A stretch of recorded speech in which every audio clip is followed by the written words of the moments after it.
Hi, it's Jennifer Lee from Euro Canadian Construction, and welcome back to my Ask a Professional series in the construction industry, because I want you as a client to make the best hiring decisions possible. I don't want you to have tons of sleepless nights when you're building or renovating your home, so I hope this series helps you.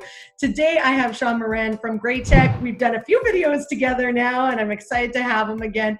Graytek is an awesome company that specializes in home automation, and today we're talking about a few trends in 2020 when it comes to home automation, because I know there's tons of things out there. We're definitely seeing in TV. I'm binging a lot of Netflix lately, and a lot of the shows are showing people touching screens on the fridge and, you know, flicking the switch with their voices, and I don't know, a lot of crazy stuff out there. But Shawn is the expert, so we're going to get him to explain it because it'll be better than how I can. But do a few things for me first. All you have to do is ring the little bell for notifications, and of course subscribe to the button below. So welcome to Shawn. Shawn, what are some trends that we should be looking for in 2020 when it comes to home automation? A lot of people are wanting easy access to some of the technology in your house. I get asked quite a lot to, be able to view security cameras on a phone. A lot of people want to know that their alarm has been armed, after they've left the house. Remote access has been a very popular item, especially too if you own multiple homes and, maybe you're 3 months out of the year live in a different, vacation home, and you want to remote in and look at your house in Vancouver.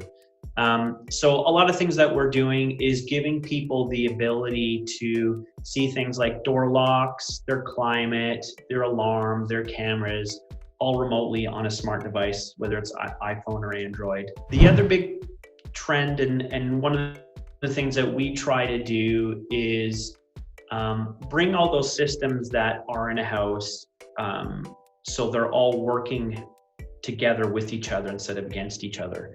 And what I mean by that is, you could go out and buy a camera system that has an app, and you can go out and buy a music system that's controlled on an app, and Nest thermostats that are controlled on an app, and alarm systems. It goes on and on. What ends up happening though is you end up with 6 or 7 different apps. You have your lighting app, your music app, your camera app, your alarm app, and nothing's really tied in, nothing's talking to each other. It gets a little confusing because you're going back and forth in between apps.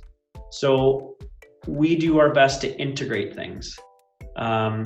What that means is you have one app that can see your cameras, control the alarm, do your music, do the climate control, the lighting, all that fun stuff. And what that allows you to do is make it easy for you to shut the house down. You're leaving, you hit a goodbye button, and that goodbye button arms the alarm, turns off all the lights, turns off the music, turns off the heat. Maybe you've got motorized shades and the shades come down. That's integration. So that is definitely a trend that we're seeing the last couple of years is, having all these technologies that you can access on a phone, but bringing it all together, tying it all in so it's easy to use. It's on one app. One of the other things that we're seeing on the lighting side is, well, even on the construction side, is a lot of open concept homes, big open rooms, a lot of lights, accent lighting, and nowhere to put these light switches. No one wants to walk into a room with, 6 or 8, 10 switches on the wall. A, it's not very attractive, and B, you don't know what light is what. So definitely a trend we're seeing is with lighting control, which basically gets rid of all those light switches, gives you a lighting keypad on the wall that has engraved buttons that tells you what lights it's controlling. We're also seeing with a lot of homes that have a lot of radiant floor heating zones. Not everybody wants all their thermostats out in the open. Sometimes you get in these houses and there's 20 zones and you need 20 thermostats out in the open. So we have ways now where you can control that radiant floor heating, and those thermostats can be hidden. They can be hidden in the mechanical room. So again, reducing all the clutter that's on the wall. Great.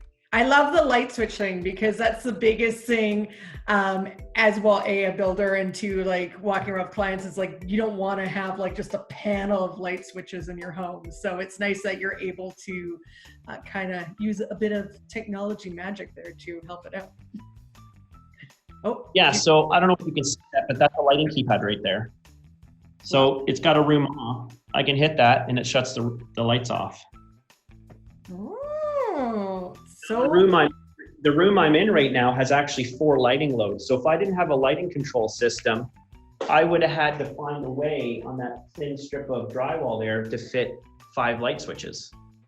And wouldn't it be pretty? And confusing because I hit all the wrong ones all the time too.